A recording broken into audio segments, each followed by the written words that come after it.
বাইকারদের সুবিধার্থে একটা কথা, মানে অনেকে জিনিসটা মানে আবার অনেকে মানে না। অনেকে মনে করে যে গাড়ি যখন আমরা পার্ক করি, আমরা যখন বাইক কোথাও পার্ক করি, তাহলে আমাদের বাইকটা কোনো গিয়ারে রাখলে এটা নাকি কোনো সমস্যা হইতে পারে। অনেকে এটা মনে করে। এটা কোনো সমস্যা না ভাই, এটা হচ্ছে মনের সমস্যা। কারণ ১ নাম্বার বা ২ নাম্বার গিয়ারে রেখে যদি আপনি গাড়িটাকে এভাবে পার্ক করেন, হ্যাঁ স্ট্যান্ড করে দেন, হ্যাঁ স্ট্যান্ড করার পরে দেখেন আপনার হচ্ছে এইভাবে স্ট্যান্ড করছে, আমার গাড়িটা কিন্তু ১ নাম্বার গিয়ারে এখন আছে। হ্যাঁ, গাড়িটা আমি এখন অফ করে দিলাম, অফ করে দিই। গাড়িটা আমি এখন অফ করলাম, হ্যাঁ অফ হয়ে গেছে। তো আমার গাড়িটা এখন সাইড স্ট্যান্ডে আছে। সাইড স্ট্যান্ডে থাকার কারণে কি হয়েছে যে যদি আপনার গাড়িটা তো ১ নাম্বার গিয়ার এখন ফালানো, এখন কিন্তু আপনার চাকা কিন্তু জ্যাম, আগে পিছিয়ে কিন্তু যেতে পারবে না।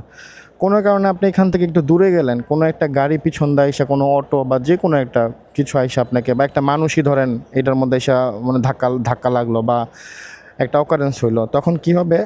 যদি আপনার গাড়িটা নিউট্রাল করা থাকে সে অবস্থাতে আপনার হচ্ছে স্ট্যান্ডটা কী হবে, নিউট্রাল থাকা অবস্থায় যখন আপনার গাড়িটা একটুখানি সামনের দিকে যাবে না, যে দেখেন সাইড স্ট্যান্ড কিন্তু নড়ে গেছে। নড়ে গেল কেন? এখন এখন যদি আমি ছেড়ে দিই, আমার বাইকটা কিন্তু একদম নিচে পড়ে যাবে, এই যে দেখেন পড়তেছে, ঠিক আছে, এই যে দেখেন পরে। তো এইটা হচ্ছে আপনার বাইকের সেফটি, আর কিছু না। আপনি ১ নাম্বার গিয়ারে, এটা কেন হয়েছে, গাড়ি কিন্তু ১ নাম্বার গিয়ারে, আমি কিন্তু ক্লাচ ধরে দেখাইছি আপনাদের, হ্যাঁ। তো ক্লাচটা ছেড়ে দিলে আমার বাইক কিন্তু সামনে যাবে না, যতই আমি ধাক্কা দেই যাবে না। তো এই হচ্ছে আপনার বাইকের হচ্ছে সিকিউরিটি, এটা হচ্ছে আপনার সেফটির জন্য।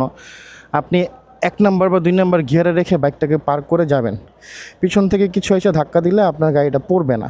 অনেক অনেক মানুষও এসে আপনার বাইকে বসার চেষ্টা করব, বসতে গেলেও অনেকে ফালায় দেয়, অনেক বাচ্চারা ওই পাশ থেকে ধাক্কা দিলে পড়ে যায়। তো এই হচ্ছে, এই জন্য আপনারা গাড়িটাকে ১ নাম্বার বা ২ নাম্বার গিয়ারে রাখবেন, তাহলে আপনার বাইকটা সেফ থাকবে।